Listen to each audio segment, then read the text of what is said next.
पूजा पाठ 24 घंटा ठीक ना लगेला ना लगे पूजा पाठ तनिए देर हो गई अपन हमू गोड़ लगनी हो हमरे का आशीर्वाद हले काम खत्म मान के चली कि ओकरा बाद तो कुछ बानो। हां 5G के 24 घंटा पूजा 24 घंटा हम जहाँ पूजा करनी कि हमर मौगी मोठ धली कि रहे तो भाई अलग विषय के आदमी हो गए बाबा एकरा लगे कुछ होखे के नहीं खे। तो जिंदगी में सबका एक टाइम होता है देखा बाबू। अरे की करा से ने हबसवा भातारे यही है होली के बाद ऐसे गाना गा सकता हूँ ना तो आप हल्ला करके बताइए।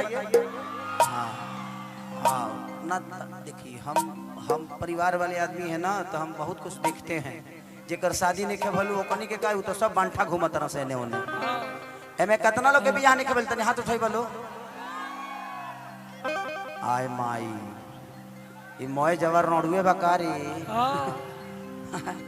अरे जब सब जना के बियाह नहीं के बोल तो हई लो आसमान से आइल बा का ई लो अंतरिक्ष से नीचे आ गइल बा हेंगा भीम गादा ले लेबे काते एकर चमचाई ऊपर हो गई तेरा लो फेल बड़ा ना भीम एक नंबर की के करा से ले हबसवा भातारे यही है होली के बा।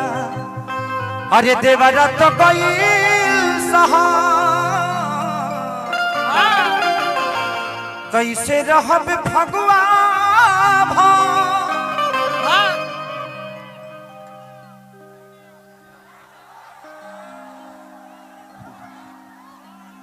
अपन मेहरारू रही तो कहता कि दूर हट हट आ दूसरा के मेहरारू रही तो छू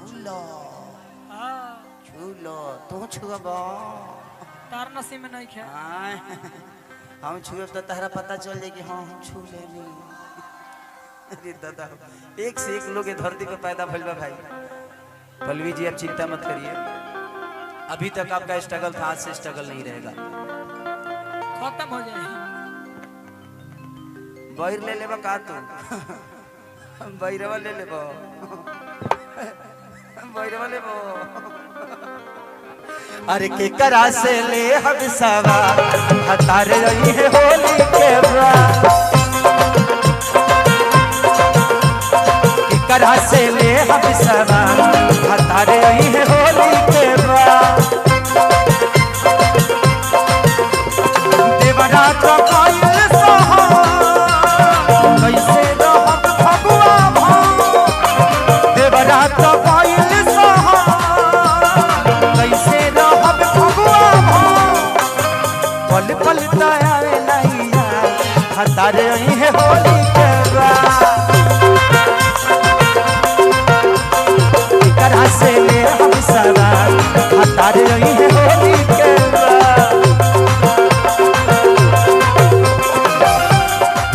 ओ मेरे जागने से पहले हाय रे मेरी किस्मत ओ मेरे जागने से पहले हाय रे मेरी किस्मत सो जाती है। मैं देरी करता नहीं देरी हो जाती है देरी ना हो जाए कहीं देरी ना हो जाए। ओ मेरे जागने से पहले हाय रे मेरी किस्मत ओ मेरे जागने से पहले हाय रे मेरी किस्मत सो जाती है। मैं देरी करता नहीं देरी हो जाती है देरी ना हो जाए कहीं देरी ना हो जाए।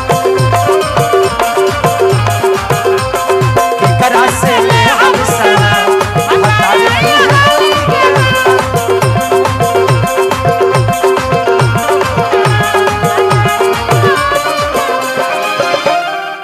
औरत कहती है क्या कहती है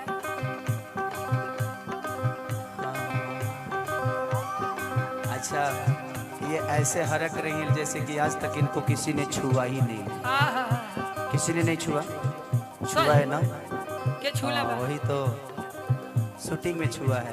कौन छुआ है हाँ शूटिंग में छुआ होगा। हमर चढ़ली जवानी कैसे मनवा के बहानी रोज खाने जो बनवा छानी हो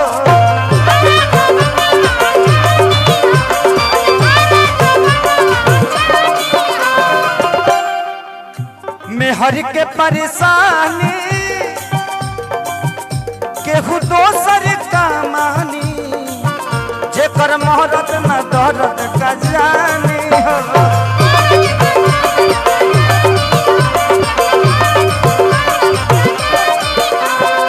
के डाली फसल में खाद के डाली फसल में खाद भतारे आई है होली पे